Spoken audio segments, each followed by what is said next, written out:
welcome to lesson 86. This is called multiplying fractions and whole numbers. Now, we have already learned how to multiply fractions, and when you multiply a fraction, you multiply the numerator times the numerator, denominator times the denominator. So you're multiplying really just straight across.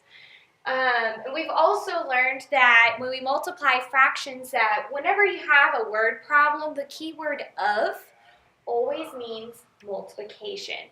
So I've shown an example for you here. If I want 1/3 of 2, this is how I'm going to do it. My 1/3 is still the same. Of just simply means multiplication.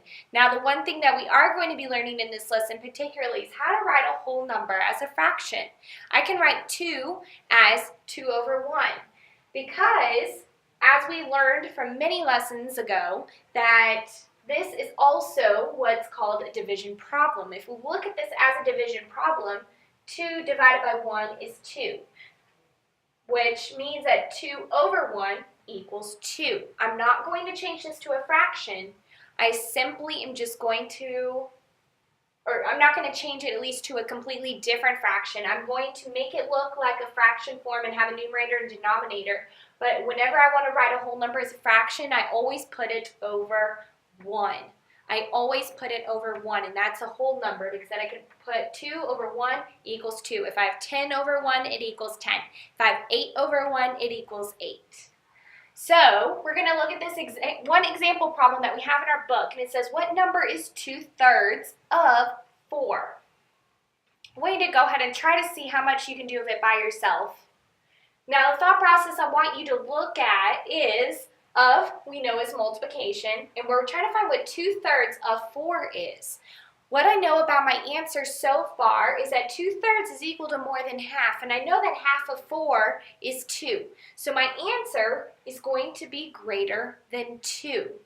This is how I'm going to do it. I'm going to do just like I showed you at the beginning, is 2/3 of means multiplication. And the way I'm going to write 4 as a whole number is 4/1. Then I simply multiply it out. 2 times 4 is 8. 3 times 1 is 3. That's an improper fraction. As an answer, I cannot leave an improper fraction as it is. So how many times can 3 go into 8? It goes in 2 whole times. My denominator is still the same. And my remainder, I would have 3 times 2, which is 6, because 3 goes into 8 2 whole times. So I'd subtract 6, and I'd be left over with 2. That is my remainder. So I'll go ahead and show you the work in case you're lost there still. When I have an improper fraction, I do 3 goes into 8 how many times? There's 2 whole times. 3 times 2 is 6.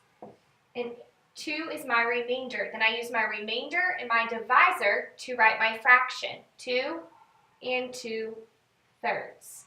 So that is what 2/3 of 4 is. It's equal to 2 and 2/3, which I said it was going to be greater than 2 because 2/3 is more than half. Alright, so hopefully that will help you enough to do the practice set problems. I'm able to actually put all of them on here. Hopefully they will not be very difficult for you since it's just multiplying very small numbers, one-digit numbers. We have 1/3 times 4, 3/5 times 2, 2/3 times 2.